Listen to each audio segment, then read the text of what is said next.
What's up, everybody? Reed Wallach, host of the Early Read podcast and a Rithmm partner. I'm here to walk you through my Rithmm AI betting model for week one of the college football season and talk you through one of the biggest games on the week one slate, and that's Clemson, Georgia, using one of the models I created to help break this one down. So let's get quickly into it as we look through my model. It's titled Pressure Run. I filtered it by total points and spread, so I could pull up a bunch.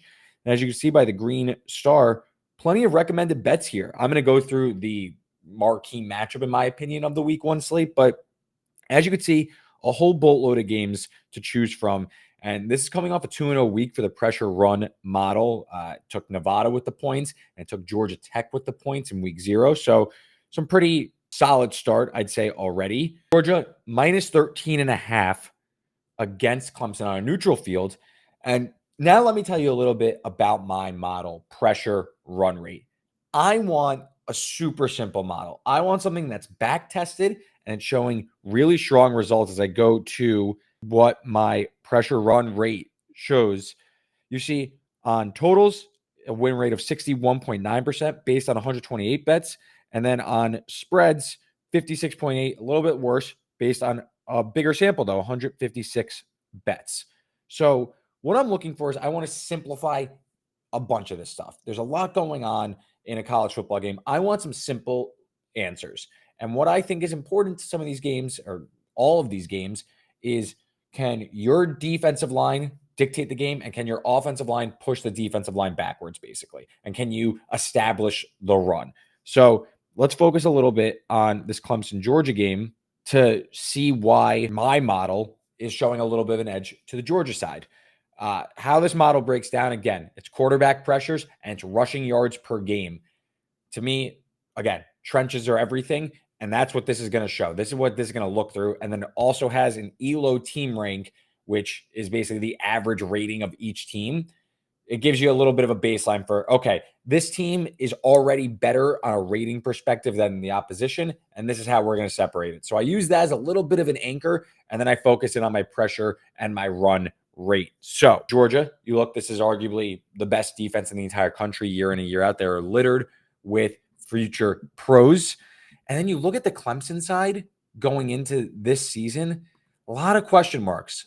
I am still cautiously optimistic the Clemson offense could turn around under Garrett Riley, but this offense really did struggle last year. 91st in both EPA per play and yards per play last season. Big concern. And then on the offensive line, 94th in tackles for loss allowed. So they allowed 75 tackles for loss last season. Big concern against this Georgia defense that, by all intents and purposes, is the best defense in the entire country. You can maybe argue Ohio State is a little bit better. I lean towards the Georgia side, and my model agrees with me. This Georgia team was 12th in EPA per play allowed. They were 4th against the pass. They allowed less than 4 yards per carry. I mean, this team was absolutely nasty, and they get pressure to the quarterback. And what is Cade Klubnik going to do when the pocket gets a little bit too tight for him, when he needs to make decisions? Can you sustain long drives against a defense that is getting to the quarterback often? Cade Klubnik really struggled throwing the ball downfield all season. Only about 25% of his throws were more than 10 yards, and he completed less than 50% of them. You go a little bit elsewhere, looking at some of the PFF stats. Under pressure last season, Cade Klubnik, about a third of his throws, completed only 37% of his passes, 4 big-time throws to 12 turnover-worthy plays. So I'm pretty concerned how this is going to go for Clemson and if they're going to be able to establish the run. Meanwhile, Georgia, it's worth noting, they may be a little bit banged up at running back. Trevor Etienne may be suspended, the transfer from Florida. And Roderick Robinson, the backup running back, had a toe injury. He is doubtful for this game. So it might be a bare bones Georgia run game. But I still believe with their ability to get pressure, and this is going to tie into the look on the total here, their ability to get pressure is really going to set the precedent here and why Georgia can pull away and maybe take advantage of a really inept offense in Clemson at the moment. They could get better and maybe against an easier opponent, but this is one where I think Georgia, they're going to be able to set the tone with their defense, and then their run game can really wash this game away. Now, let's focus a little bit more really quickly on the total, which comes in right at 49.5. I lean towards the under for a lot of the things I just said. I think Georgia's defense is really going to thrive. And I think their run game is still going to be good enough. But I do think that there could be some struggles there getting acclimated to this game. So maybe a cagey start, maybe a first half under before the game script really loosens up and maybe Georgia gets ahead. Maybe we see Clemson take a few more chances to get back into the game that can maybe lead to some short fields. But I like Georgia.